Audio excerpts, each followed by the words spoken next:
President, इस वक्त अक़वाम मुत्तहिदा की जनरल असेंबली से खिताब कर रहे हैं। Madam President, I have the honor and privilege to introduce the pre-recorded address of His Excellency Mr. Imran Khan, Prime Minister of the Islamic Republic of Pakistan, to the 75th session of the General Assembly.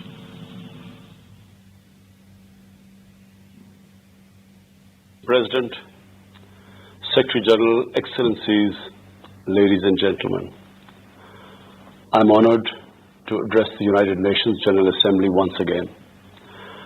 I congratulate His Excellency Mr. Volkan Bozkır on his election as the President of the 75th session of the General Assembly. We also appreciate the skillful leadership of the outgoing President, His Excellency Tijani Mohammad Bande, especially during the COVID-19 crisis. We commend the leadership of the Secretary General in these extremely turbulent times. Mr. President, since my government assumed office, our consistent effort has been to fundamentally transform Pakistan. We envisage Nya Pakistan to be modeled on the principles of the state of Medina, established by a holy prophet, Muhammad sallallahu alaihi wasallam. A just and humane society where all government policies are directed at lifting our citizens out of poverty and creating a just and equitable dispensation. To achieve this goal, we need to have peace and stability. Thus, our foreign policy aims to have peace with our neighbors and settle disputes through dialogue. Mr. President, the 75th anniversary of the United Nations is an extremely important milestone, as this is the only body in the world that can help us achieve our goals of peace and stability in our neighborhood. This is also time for us to reflect whether, as the United Nations, we have been able to realize the promise we collectively made to our peoples. Today, the foundations of the world order, non-use of or threat of unilateral force, self-determination of peoples, the sovereign equality and territorial integrity of states, non-interference in their internal affairs, international cooperation, all these ideals are being systematically eroded. International agreements are being flouted and set aside. Renewed great power rivalries are leading to a new arms race. Conflicts are proliferating and intensifying. Military occupation, illegal annexations are suppressing the rights of human beings to self-determination. According to the respected Professor Noam Chomsky, mankind is at even a greater risk than it was before the First and Second World Wars in the last century. And this is because of the threat, increased threat of nuclear war, climate change, and sadly the rise of authoritarian regimes. We must come together to prevent such a catastrophe. We believe that the driving force in international relations must be cooperation, in accordance with the principles of international law and not confrontation and force. We all must emphatically reaffirm our support for multilateralism. Mr. President, the COVID-19 pandemic has illustrated the oneness of humanity. In our interconnected world, no one is safe unless everyone is safe.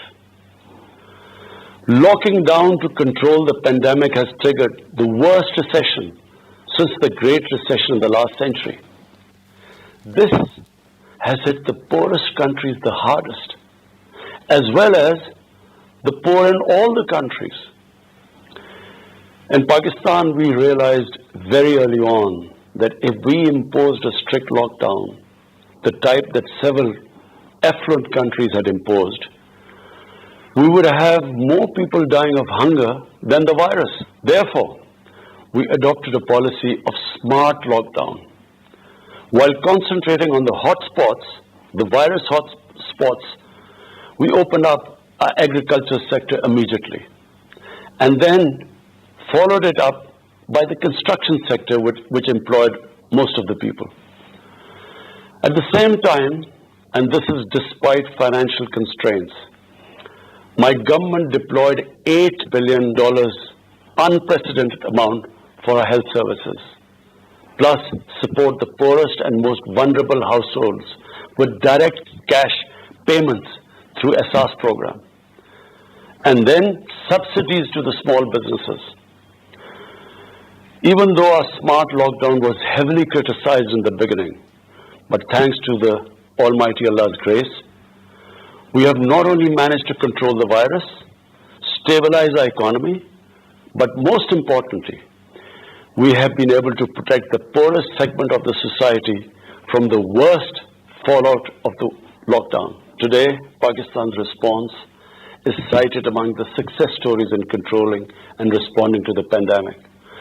However, we are still not out of the woods, like no country is out of the woods today.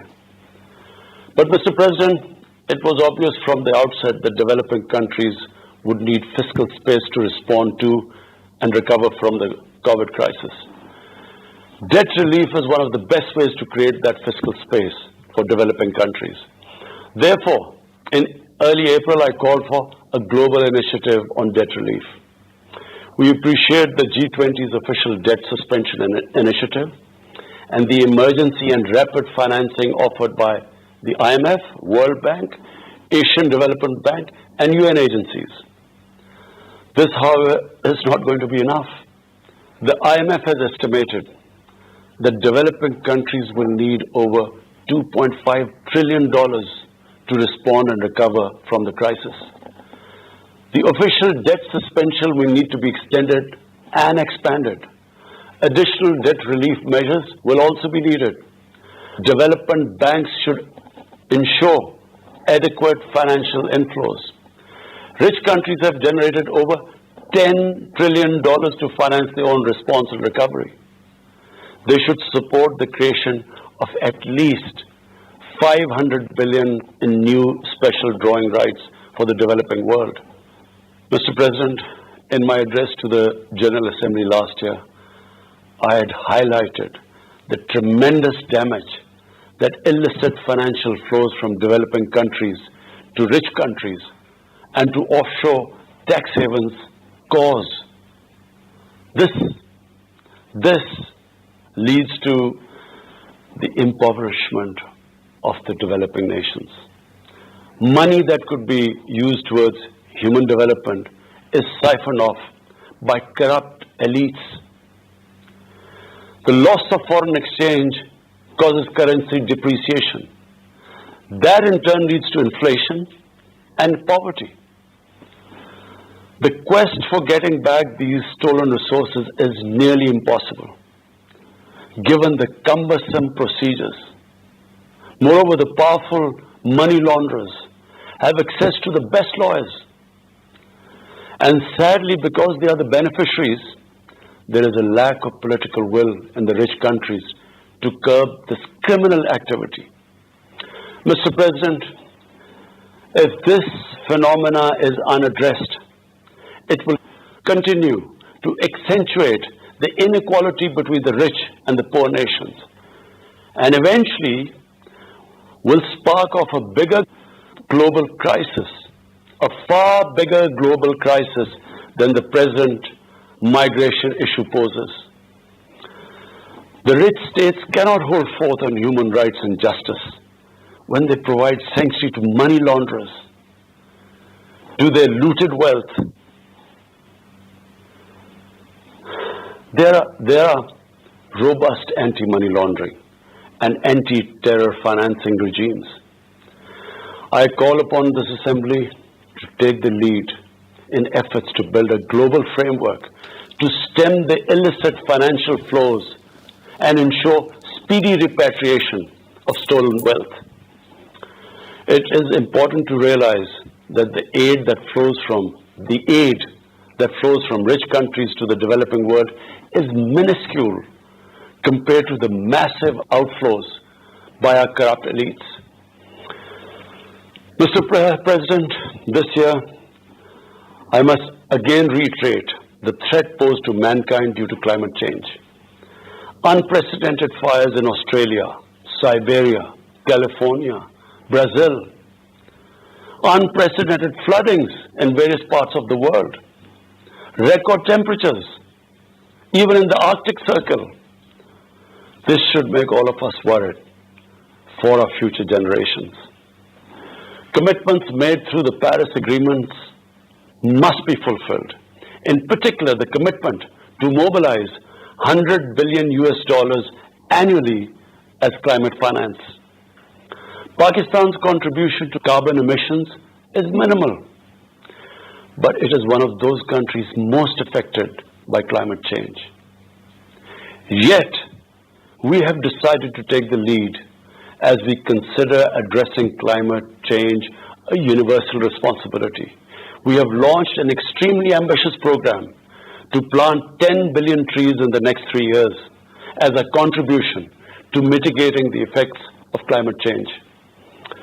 Mr. President, the pandemic was an opportunity to bring humanity together. Unfortunately, it has instead fanned nationalism, increased global tensions, and given rise to racial and religious hatred and violence against vulnerable minorities in several places. These trends have also accentuated Islamophobia. Muslims continue to be targeted with impunity in many countries. Our shrines are being destroyed. Our Prophet Muhammad sallallahu alaihi wasallam insulted. The Holy Quran burnt. And all this in the name of freedom of speech. Incidents in Europe, including republication of blasphemous sketches by Charlie Hebdo, are recent examples. We stress that willful provocations and incitement to hate and violence must be universally outlawed. This assembly should declare an international day to combat Islamophobia and build a coalition to fight the scourge that splits humanity. Mr. President, the one country in the world today where I'm sad to say the state sponsors Islamophobia, and that is India. The reason behind this is the RSS ideology that unfortunately rules India today. This extremist ideology was founded in the 1920s. The RSS founding fathers were inspired by the Nazis, and they adopted their concepts of racial purity and supremacy. While the Nazis' hate was directed at the Jews, the RSS directs it towards the Muslims and to a lesser extent the Christians. They believe that India is exclusively for Hindus and others are not equal citizens. The secularism of Gandhi and Nehru has been replaced by the dream of creating a Hindu Rashtra by subjugating, even cleansing, India's 200 million Muslims and other minorities. In 1992, the RS destroyed the Babri Masjid. In 2002, some 2,000 Muslims were slaughtered in Gujarat, and this was under the watch of Chief Minister Modi. In 2007, over 50 Muslims were burnt alive by RSS arsonists aboard the Samjhota Express train. In Assam, around 2 million Muslims face the prospects of being arbitrarily stripped of their nationality through the adoption of discriminatory laws. There are reports of large concentration camps being filled by Muslim Indian citizens. Muslims were falsely blamed, vilified, and victimized for spreading the coronavirus. They were denied medical attention on many occasions. Their businesses were boycotted. Cow vigilantes attack and kill Muslims with impunity. Last February, Muslims faced targeted killings with police complicity in New Delhi. Mass registrations in the past have often been a precursor to genocide. For example, the Nuremberg laws in Germany in 1935, and then in 1982 in Myanmar. The Hindutva ideology is set to marginalize almost 300 million human beings, Muslims, Christians, and Sikhs. This is unprecedented in history, and this does not augur well for the future of India. As we all know, that marginalization of human beings leads to their radicalization. Mr. President, for over 72 years, India has illegally occupied Jammu and Kashmir against the wishes of the Kashmiri people and in blatant violation of the resolutions of the Security Council and indeed its own commitments to the people of Kashmir. On 5th August last year, India illegally and unilaterally sought to change the status of the occupied territories and deployed additional troops, bringing the total number to 900,000, to impose a military siege on 8 million Kashmiris. All Kashmiri political leaders were incarcerated. About 13,000 Kashmiri youth were abducted and thousands tortured. A complete curfew was imposed, accompanied by a total communications blackout. Indian occupation forces have used brute force, including pellet guns against peaceful protesters, imposed collective punishments, including the destruction of entire neighborhoods, and extrajudicially murdered hundreds of innocent young Kashmiris in fake encounters, refusing even to hand over their bodies for burial. The Kashmiri media and those daring to raise their voice are being systematically harassed and intimidated through the use of draconian laws. All of this is well documented in the reports of the United Nations High Commissioner for Human Rights, communications from the Special Rapporteurs of Human Rights Council, statements from human rights and civil society organizations. The international community must investigate these grave violations and prosecute the Indian civil and military personnel involved in state terrorism and serious crimes against humanity being perpetrated, I'm sad to say, with complete impunity. The objective of this brutal campaign is to impose what the RSS-BJP regime has itself called the final solution for Jammu and Kashmir. To this end, the military siege is being followed by moves to change the demographic structure of the occupied territory. This is an attempt to obliterate the distinct Kashmiri identity in order to effect the outcome of a plebiscite envisaged in the UN Security Council resolutions. This action is in violation of the UN Charter, Council resolutions, and international law, particularly the 4th Geneva Convention. Changing demographic structure of occupied territory is a war crime. Mr. President, the brave Kashmiri people will never submit to Indian occupation and oppression. Their struggle is indigenous. They are fighting for a just cause, and generation after generation have laid down their lives to rid themselves of Indian occupation. The government and people of Pakistan are committed to standing by and supporting the Kashmiri brothers and sisters in the legitimate struggle for self-determination. Mr. President, in order to divert attention from its illegal actions and atrocities in Indian-occupied Jammu and Kashmir, India is playing a dangerous game of upping the military ante against Pakistan in a nuclearized environment. Despite constant Indian provocations and ceasefire violations along the line of control and the working boundary, targeting innocent civilians, Pakistan has exercised maximum restraint. We have consistently sensitized the world community about a false flag operation and another ill-conceived misadventure by India. My parents, Mr. President, were born in the colonial India, and I was the first generation that grew up in an independent Pakistan. I want to make it clear that any attempt by the fascist, totalitarian, RSS-led Indian government to aggress against Pakistan will be met by a nation that will fight for its freedom to the end. Mr. President, there will be no durable peace and stability in South Asia until the Jammu and Kashmir dispute is resolved on the basis of international legitimacy. Kashmir has been rightly described as a nuclear flashpoint. The Security Council must prevent a disaster conflict and secure the implementation of its own resolutions, as it did in the case of East Timor.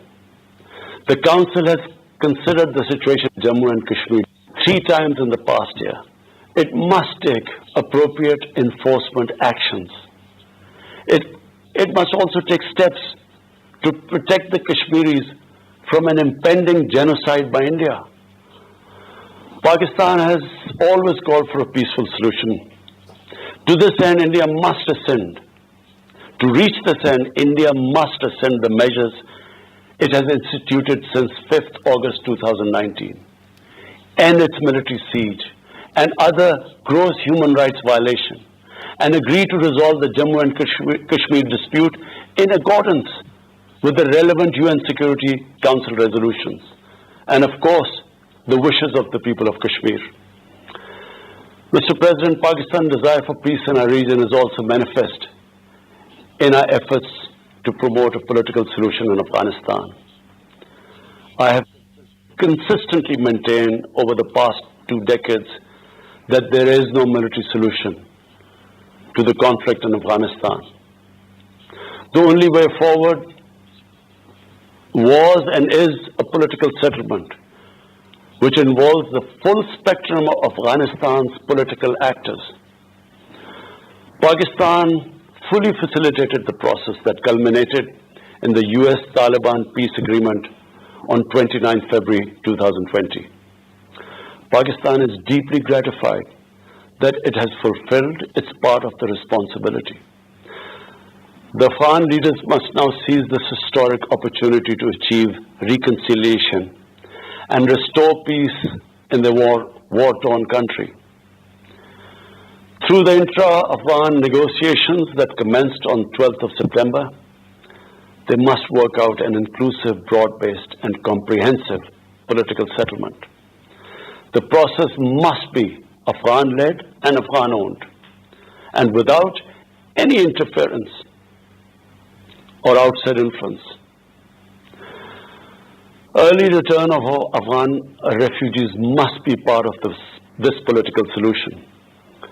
After almost 2 decades of war, it is imperative not to allow spoilers within and outside Afghanistan to subvert the peace process. Peace and stability in Afghanistan will open new opportunities for development and regional connectivity. Mr. President, Palestine remains a festering wound. A just and lasting settlement is indispensable for the Middle East and actually the world. Illegal annexations of Palestinian territory, the building of illegal settlements, and the imposition of inhuman living conditions on the Palestinian people, especially in Gaza, cannot bring peace to a troubled region. Pakistan continues to support a 2-state solution in line with the UN General Assembly and Security Council resolutions within the international agreed parameters, and they are pre-1967 borders and Al-Quds Al-Sharif as the capital of a united, contiguous and independent Palestinian state. Mr. President, the United Nations remains the best legitimate avenue for collective action. in managing international conflicts, fostering peace and security, promoting equitable development and addressing global problems. I urge the Secretary General to take the lead in preventing global conflicts. He should convene summit-level meetings to address regional hotspots and resolve outstanding disputes. The United Nations should be made fully responsive to the challenges of our times. A comprehensive reform of the United Nations, including the Security Council, is essential to promote greater democracy, accountability, transparency, and efficiency. Pakistan will continue to participate actively in this process and endeavor with other member states to build a world where conflict is outlawed and equitable prosperity for all pursued in conditions of peace and security. I thank you. वज़ीर आज़म इमरान खान अक़वाम मुत्तहिदा की general assembly के इजलास से खिताब कर रहे थे। आपके खिताब मुलाहजा कर रहे थे। वज़ीर आज़म इमरान खान ने एक मरतबा फिर पूरी दुनिया के सामने न सिर्फ मसला कश्मीर बल्कि इस्लामोफोबिया के हवाले से भी गुफ्तगू की। वज़ीर आज़म इमरान खान ने कोरोना से निपटने के लिए हुकूमती इक़दामात, तख़फ़ीफ़ गुरबत के लिए भी पाकिस्तान के इक़दामात से पूरी दुनिया को आगाह किया। इसके साथ साथ वज़ीर आज़म ने माहौलियाती तब्दीली के हवाले से भी बात की, जबकि मनी लॉन्ड्रिंग के हवाले से भी पूरी दुनिया के सामने जो मसाइल दरपेश हैं उनको सामने रखा। इसके साथ साथ वज़ीर आज़म इमरान खान ने पूरी दुनिया के सामने भारत का मकरू चेहरा रखा कि किस तरीके से भारत अपने RSS के एजेंडे पर अमल पैरा है और न सिर्फ वो कश्मीर के अंदर जुल्म सितम के पहाड़ तोड़ रहा है बल्कि इसके साथ साथ कश्मीरियों का हक़ खुद इरादियत दबाने के लिए वो तमाम तर हथकंडे इस्तेमाल कर रहा है। मसला फ़लस्तीन के हवाले से भी वज़ीर आज़म ने दो टोक पाकिस्तान का मौक़िफ़ पूरी दुनिया के सामने रखा, जबकि अफ़गान अमन अमल के हवाले से भी वज़ीर आज़म इमरान खान ने पूरी दुनिया को बताया कि पाकिस्तान हमेशा